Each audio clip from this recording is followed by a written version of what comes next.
The final showdown against Team Galactic. Come on! Stop walking around. I'm trying to talk to you! God! I hope this isn't a sign of things to come. Anyway, here we got a locked door. A special key is needed. I don't know if it's the same that Looker had. Probably not. But anyways, I was saying the final showdown against Team Galactic begins now. And it's gonna take a while, so grab yourselves a beer and sit comfortably in your chairs, because we're gonna be fighting those Galactics for a little while. So yeah, at the end of the last video, we had to go in through the storehouse, because if we try to go through the main entrance, we hit a locked door not even 2 seconds in. So the storehouse it is, then we're gonna have to take the long way around, find that key. God.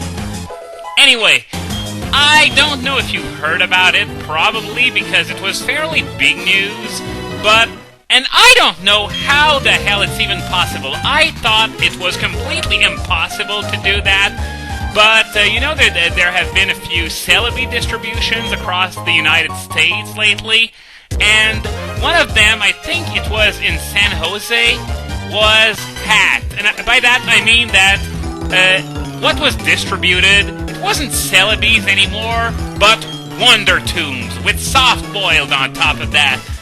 Now, as I said, I have no idea how this is even possible. I've never been at an in-store event myself, so I don't know if it's sort of a machine that hands Celebes to any DSs nearby or anything like that. So I wouldn't know, but I never knew it was possible to hack whatever it is that distributes the Pokemon and make the Pokemon into something else. So yeah, the people who went to the event in San Jose ended up with Wonder Tombs. And the description on the Wonder Tomb said, Spiritomb is legit. Yeah, because usually when you need to emphasize that something is legit, it's probably not. So that means that even though it was distributed with whatever it is that distributes event Pokemon at in-store events, it's not legit. So if you have one, well, you might want to keep it for in-game purposes for your own personal fun, but otherwise, you should dispose of it because nobody's going to want to fight anyone with a Spiritomb, not to mention it's not available on simulators either, so don't try this on Pokemon Online and official tournaments. Obviously, you're going to get shot down if you try to bring a Wonder Tomb there. Now, what's the point of that, guy? Oh, yeah, just to announce that there are warp panels in this place. Yeah, my favorite. Because evil teams always gotta have those goddamn warp panels in their hideouts. So we got 2 right there, and God. Suddenly I don't feel like doing this, but I got started. I'm 3 minutes in, and I don't feel like beating the grunts I've already beaten once more, so screw that. I'm gonna do it anyway. And, yeah, for those of you who aren't familiar with, the Pokemon jargon, well, a Wonder Tomb is, exactly what it sounds like. It's a Spiritomb with Wonder Guard. Meaning that since Spiritomb has no weaknesses whatsoever, it is impossible to hit with direct damage. However, there are a few ways around it. There's every source of indirect damage under the sun that still damages Wonder Tomb, though the hacked Spiritombs got soft-boiled exactly for that purpose, I would imagine. There's also scrappy Pokemon with normal and fighting moves that can hit it. Fighting moves after using Foresight also hit Spiritomb. And there is also Fire Fang that hits through Wonder Guard for some reason, even if the target isn't weak to fire. Now, in the actual game, it doesn't matter because Shedinja is weak to fire anyway, so it doesn't make any difference. But Fire Fang can hit anything that has Wonder Guard, so I wonder why they did that. I have a hard time believing that it wasn't intentional, because you usually don't put that kind of stuff there unless you actually want to, though it might as well be a glitch. though I don't know why Fire Fang of all moves. Though I think it would have been interesting to, introduce this special effect on all three of the elemental fangs as sort of an extra effect. Now that, as I said, that makes no difference for Fire Fang since Shedinja is already weak to it.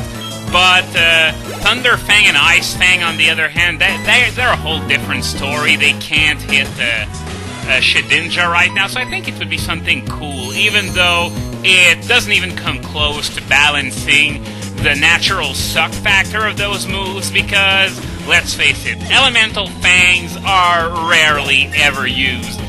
Well, there's Garchomp that uses Fire Fang sometimes, and okay, nope, I'm not going to be teaching it Haze, because seriously, in-game,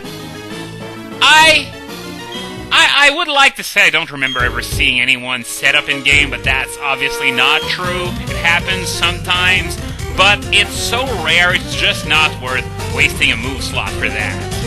Anyway, as I was saying, it would have been fun for all three Elemental Fangs to hit through Wonder Guard no matter what, if only because those moves suck and they need a little help. And that would, if they did that, that would have made them sort of like the same thing as Fire Arrow in Diablo 2. For those of you who aren't familiar with that game, well, basically, there's this skill in Diablo 2, which is a low-end Amazon skill called Fire Arrow. It does exactly what it sounds like. It's supposed to add non-existent amounts of fire damage to your arrows at the cost of some mana, and obviously, technically it's supposed to be entirely worthless. However, there was a glitch introduced in patch 1.09 that, on top of adding that non-existent fire damage, it converted all the damage you did with your arrows into fire damage, which came in really handy for defeating enemies when they were resistant or immune to physical damage. And yeah, we got a few of these signs all over the hideout. I think we've already seen it on our first visit of Veilstone.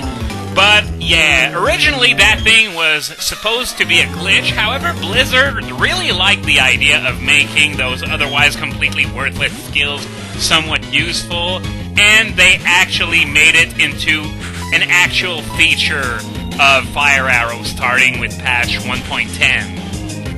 But enough about that. I wanted to come back on something I mentioned a few videos ago, since I got a lot of comments regarding this. Remember when I said that the way Skyla looked was just an invitation to steamroll her with Rule 34?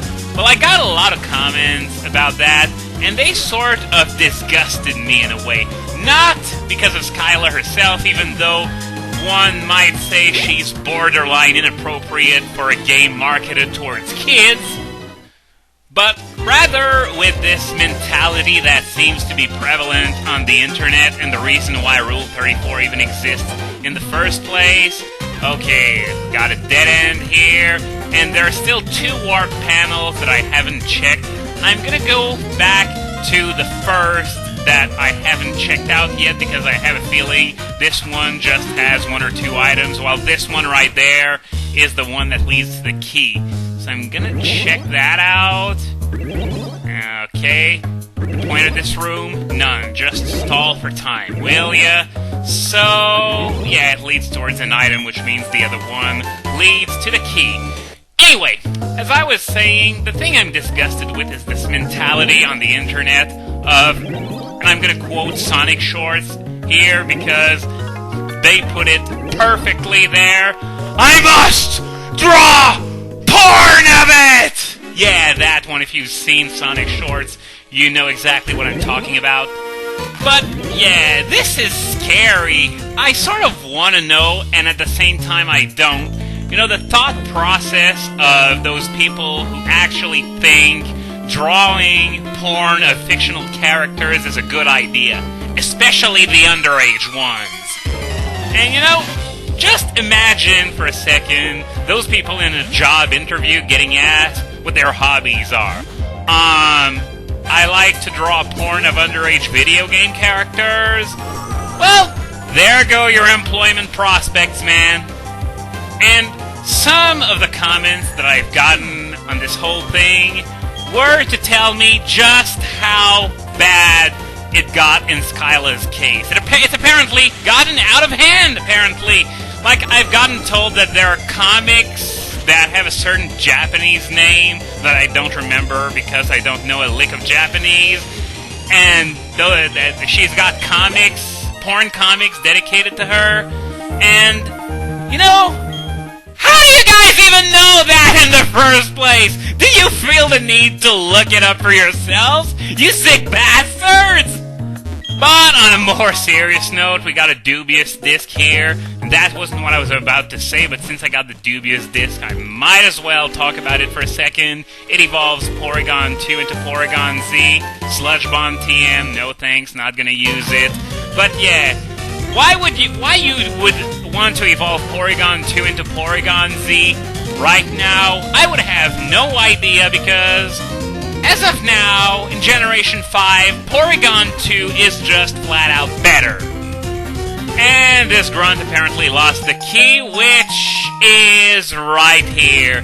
If you just looked 10 feet away, you would have found it. As I said, those guys totally deserve to lose for their incompetence.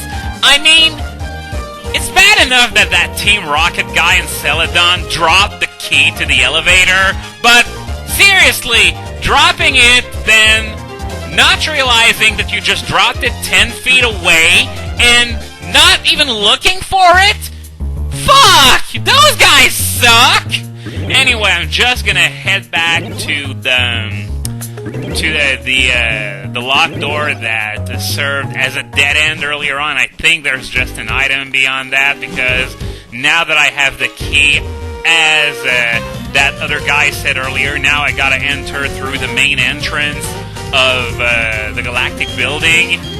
But just to wrap up what I was talking about earlier, what no one commented on was how bad it was in Skyla's case compared to other characters in the game. Like, for example, well, the obvious examples would be Elisa and Iris, though in Elisa's case it's slightly less bad because she actually looks like an adult. Not that it makes it any less creepy. Actually, yeah, it does. But it's in the same sort of way that putting your hand in a blender is less dangerous than putting it into a shark's mouth. Anyway, now I gotta backtrack all the way back to the storage building. And man, this must make it really annoying for those Galactics to get around their own building like that. I mean, it's like the building itself is cut in two, and there is no way to get from one part of the building to the other without following the path that I'm following first. That is inconvenient, especially since you gotta walk in the streets of Veilstone, arousing suspicion, and so on. There isn't even a locked door between both halves of the building. It's that bad. It was really poorly designed for a base. They deserve to lose, as if I haven't said it enough already. Because, just for comparison's sake, just imagine that every time you want to go from the living room to the kitchen, you gotta go outside first. That would suck. That would be really inconvenient. Like, especially if it's snowing or raining or even just winter. When it's minus 20 Celsius outside, you don't want to have to go outdoors just to go from one room to the next. Well, that's exactly what those losers did!